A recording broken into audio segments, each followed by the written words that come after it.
Hey everybody, Judy here from My Divine Angel Reading. I get a lot of questions about ghosts and people wanting me to do readings, mediumship type stuff. So this video here, I am going to share with you my personal experiences with ghosts and why I don't offer mediumship readings at this point in time.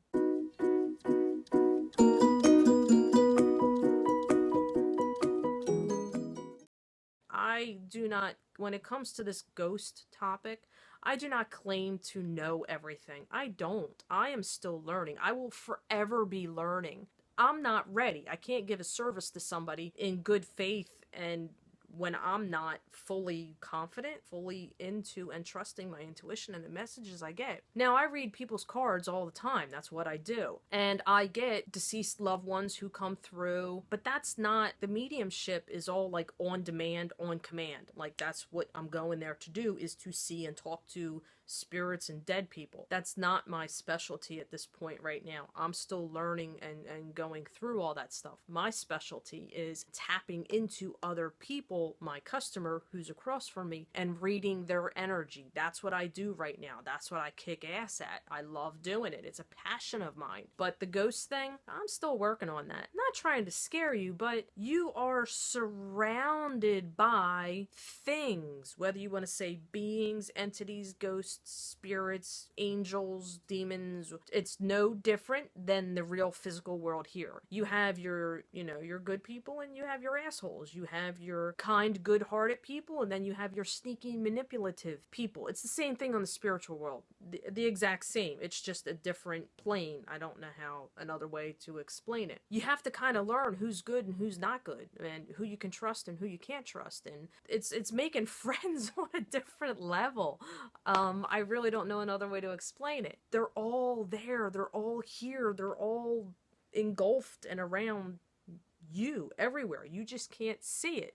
You can sense the energy and pick up on it. And if you really, really want to get deep into it, you can train yourself to take off that veil and start seeing things. But I would advise, do some homework and schooling and personal preparation before you start asking to see things, because it will scare the crap out of you. Everybody is psychic. Everybody has some intuitive psychicness in them. It's just you're not raised how to grow and that stuff, how to bring it to life and nourish it. Back in 2004, I don't know what happened. All of a sudden, out of nowhere, just bam, I started seeing stuff, and it scared the shit out of me. I was scared because I didn't know anything. I did not come from a spiritual family, a religious family. Nobody went to church in my house. I had no one to squash my fears and explain to me what was going on and what was happening. I had to figure it all out myself. I saw an ET,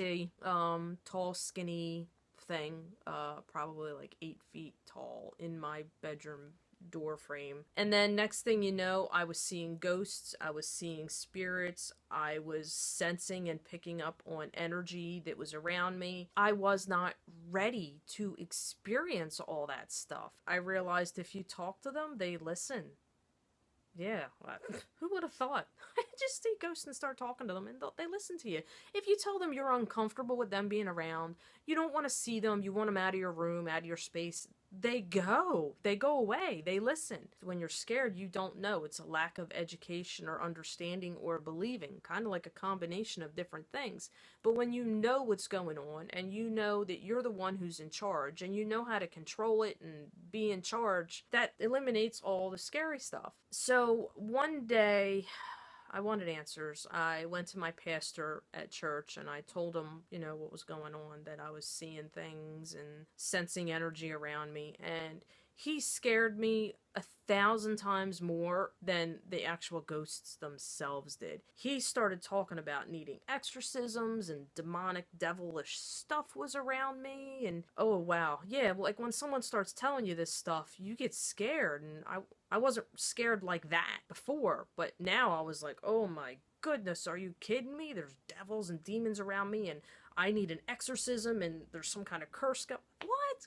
just throw it out the freaking window. Everything that he was telling me couldn't be more opposite than what was actually happening to me in my life. I think he was more scared and uneducated than I was. So at that point, I started questioning certain beliefs and authorities and what people say to you. Like, and I was like, no, I need to start going through this stuff myself and forming my own opinions based on my personal experiences, not what somebody else is telling me, because they're scaring the shit out of me and they don't even know what's going on. They weren't there. They didn't feel it. They didn't see it. They didn't experience it. How can they tell me what's going on? And everything that he was saying, well, I mean, you could say someone can explain to you what's going on, because I'm kind of sort of doing that. But what he was saying did not align at all with what I was going through and feeling. So the whole church thing made it 1,000 times worse. I'm not knocking church or any kind of religion, but what I was experiencing kind of blew the whole church thing out of the water for me, into where instead of someone preaching things to me as facts, I was now able to learn and feel them and discover them on my own instead of somebody else's personal opinions and what they were taught. You really just have to learn things on your own for yourself to form an opinion. But at the time, I would go to church, even before the whole ghost thing. I was living, eating, breathing Jesus every day for years. I went to church 3 times a week, twice on Sunday and every Wednesday, faithfully. I was that Bible thumping girl until I started seeing ghosts, and things just kind of didn't match for me and with the church. So that's why I stopped going. You don't want to go to a place where you're really not comfortable or feel welcome. In the beginning, when I was seeing the ghosts, I would just see things. But then when I went and saw the pastor, he really scared me. It activated some kind of, I want to say, fear factor inside of me, to where then I was attracting really scary freaking things because that's all I was thinking about. And it all ties into, I'll do another video on the law of attraction and changing your thoughts, changing your life, and manifesting, and that's a whole nother thing in itself. But because this pastor put so much fear into me, I would lay in bed one night, and one night I felt like I was levitating. Another night I felt like I was pinned down and I couldn't get up and move. There was another night where I heard growling, scary growling, at my bedroom window, and I'm on, like, I was on the 2nd floor at the time. My bedroom was upstairs. There's nothing that would have been outside the window. I'm laying there listening to some scary demonic devil growling.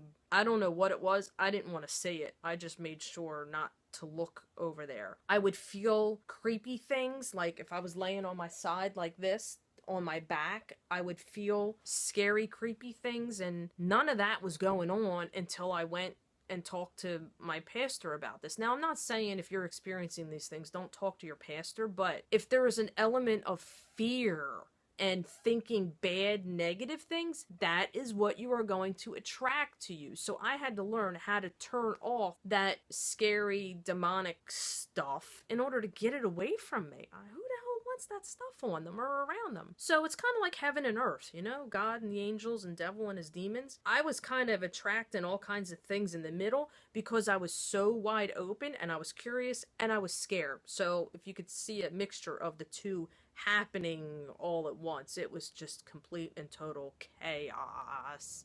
One night I went to bed, and one of the spirits, it was like this glowy, sparkly ball of mist. It gave me a balloon, and the balloon popped. And when it popped, there was this dust inside of it, and I inhaled it. And then ever since then, it was like, I want to say like an activation, not on my own free will. It just, here, you're activated, beam. Whatever the spirit was, and it was beautiful. It was just glittery, white, brilliant, white, sparkly mist. I don't know another word to explain it. And ever since then, I started having premonitions. I would go to bed at night and have a dream, and then a week later, the dream would happen. How freaky is that? So not only are you starting to see ghosts, you went through this whole devil thing, now you're having dreams and your dreams are coming true. Premonitions. Yeah, like, ooh, what the hell is going on here?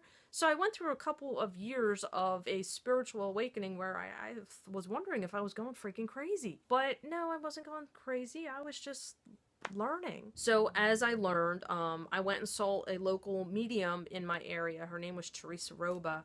I've actually met with her several times over the years, and she actually put like okay, this is what's going on.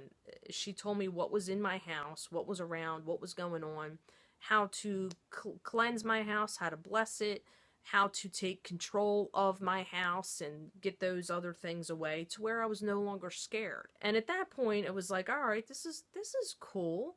Like, I have no problem sharing my space with the deceased person who died in my house before I bought it. I have no problem sharing the grounds and property I live on with ancient, like, Indian historical stuff, because I lived right near water. So anytime there's anything near water, it's, I mean, you think, how old is that land that you're living on? You think you were the first person there? No. Like the Indians and settlers and all kinds of things that there are no records for at the local courthouse. And I thought, you know what? I am totally cool with sharing my space with energies and entities and spirits, ghosts, whatever terminology you want to use, as long as they're good, okay? They were here first. I came in next. We could all get along and be a happy family. That was kind of my philosophy with it. I thought it was very cool. I was very intrigued, very curious, but I learned and developed those boundaries to keep the negative stuff away, at bay, out, totally out. I blessed my house, I blessed my property, I cleared it. I did this little, I want to say, a ritual where I would banish out anything negative, evil, or demonic, and only good, godly things were allowed in my space. And I told the ghosts I was totally okay with them being there and being in my house. I just can't handle seeing them. Sensing their energy and feeling them, yeah, that's fine. That's cool. Hey, I know someone's next to me. Hey, how you doing? All right. But like looking over your shoulder and seeing something there, that's a whole nother ballpark. I wasn't ready for it. In 2009, my mother-in-law died, and 2 days later, my brother died.